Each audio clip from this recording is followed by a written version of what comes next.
We might not be able to buy our way to happiness, but we can absolutely repair our way there.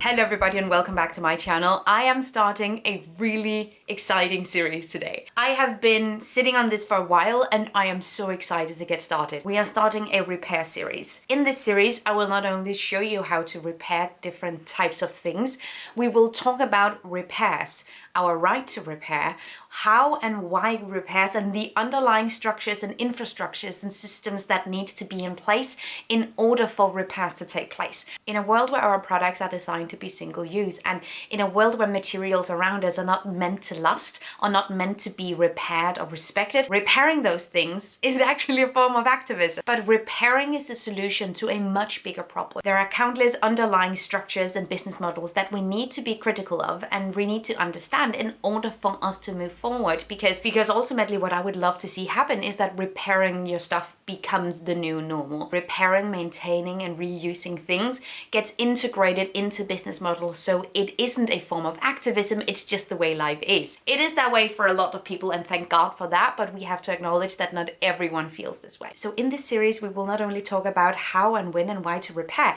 we will also look at some of the current data and research and studies that's done on repairs. And we will also get an overview of what's being done politically and within the industry to make this easier on consumers and make it easier on the planet as well, because we're going out into the field and actually talking to people that knows tons of this stuff. Okay, but we're starting this series with a repair because just yesterday my favorite slippers broke. I wear these around my house and they work with this little strap, and then there is typically this little thingamajig and it has to go on here. So we're gonna fix that, and we're gonna fix this while we talk about a pretty essential topic when it comes to repairs, and it's our perception of the material that we're using. Because before we can start integrating repair routines into our daily lives, we need to want to do that. Okay, my needle is already threaded with a white thread, mind you.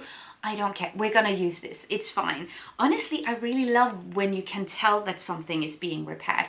I love when you can tell something has been fixed and that you can see the stitches and the method with which it was repaired. I think it adds tremendous nuance and character to that thing. I love visible mending. I've done a few things with that as well, including embroidering small hearts on sleeves. It's a little bit on the nose, but you know, we're gonna make it. We need just to figure out how to place it, but I think something like, I always say when it comes to stuff like this, that it's not about doing it perfectly or even well, it's about doing it so it works. And I don't know how to sew, yet here I am. And I think that's one of the most important points for me, is that you don't need to be good at this to actually make a valid contribution.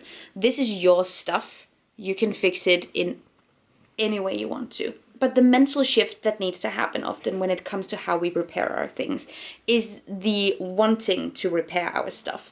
One of the major issues today is that because things are so cheap, we tend to not really see any kind of value in them. We don't respect our clothes, which is why we discard of them so quickly. This is not something that's necessarily fixed just by shopping secondhand instead of buying fast fashion, because you can still buy secondhand fashion with a fast fashion mindset. It comes down to we need to relearn how to love and care for stuff, and we need to respect the material regardless of how much it costs to make. I love that I'm not in focus for any of this. I'm just talking while you can see me fixing my shoe, but this is what it looks like now.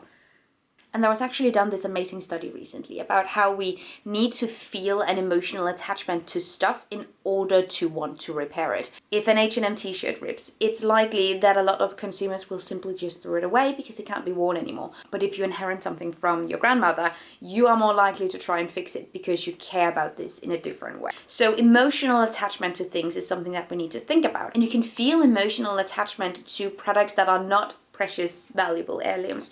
You can feel this emotional attachment to any kind of material if you buy it with intention and purpose. So if you bought it with the intention of using it for a really long time, maintaining it and respecting the fabric and just like knowing that this is something that is important, you are way more likely to fix it if it breaks. But if you buy something with the it's super cheap anyway vibe, so why not, you are very unlikely to repair it overall. I am almost done fixing my shoe and I'm very excited about this. This shoe is actually a thrift store find. I've worn it all summer. I love this.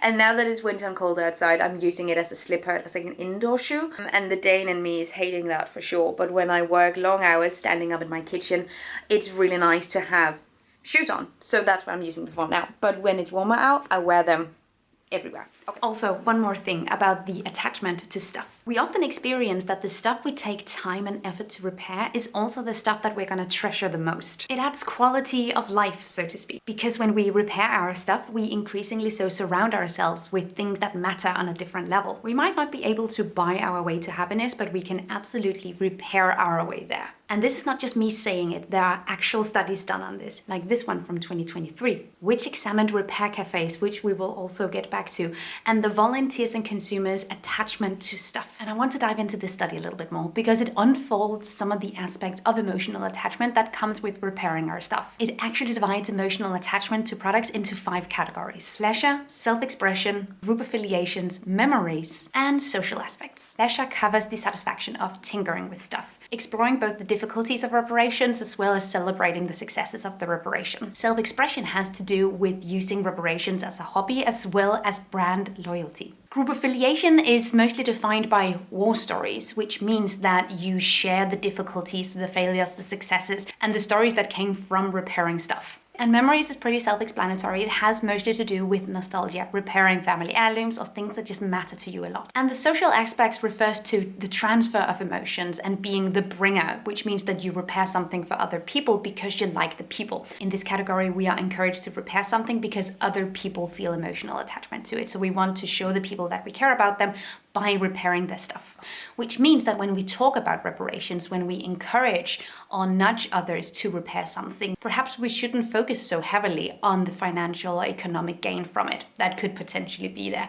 Perhaps we should focus on some of these other components. So it's not necessarily so much about whether or not we can save money. It seems like the issue is a lot bigger than that. I also asked you guys on Instagram if you had any experiences repairing your stuff, and the replies I got were really interesting. Like, I was really surprised to see how many of you guys tried to repair electric products and your tech. I've mostly had experience repairing static products like clothes and furniture, and a lot of people had that as well, but I love to see how many of you guys ventured into tech and electric products. In my opinion, that can often be a little bit more intimidating, so this was really inspirational. And it included stuff like fixed coffee machines with damaged parts, or laptop battery replacements and disk replacements. A lot of people also said that they called tech support and they sent someone out to fix something free of charge because of the warranty. More stuff with computers like fans breaking or being bent and then repaired. And a lot of people used tutorials online or search engines to repair laptops, consoles, etc. A lot of people also said that they tried to repair something, then wasn't successful, so they brought it to a repair shop that then repaired it. I love that you gave it a go before. Putting a wet cell phone in rice and letting it dry. A lot of people also just cleaned their laptop out from dust and then it ran smoothly again. A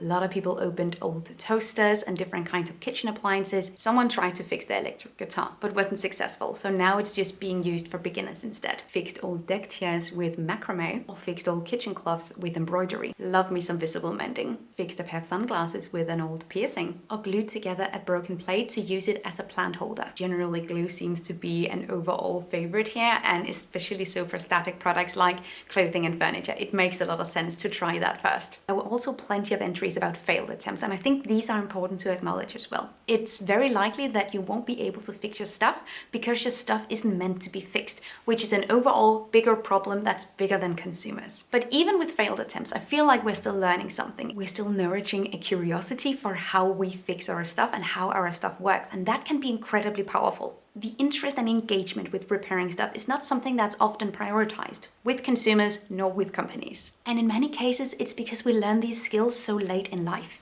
And this means that in order to change this narrative, we have to introduce people to repairing as soon as possible. Changing the younger generation's perception of broken things is absolutely vital, which is why this is important. As an initiative to make consumers more prone to repair their broken possessions, Aalborg University Design Lab has organized repair camps with children in the local communities. Every child brings a broken object from their home, and during the repair camp, they will investigate how it can be repaired.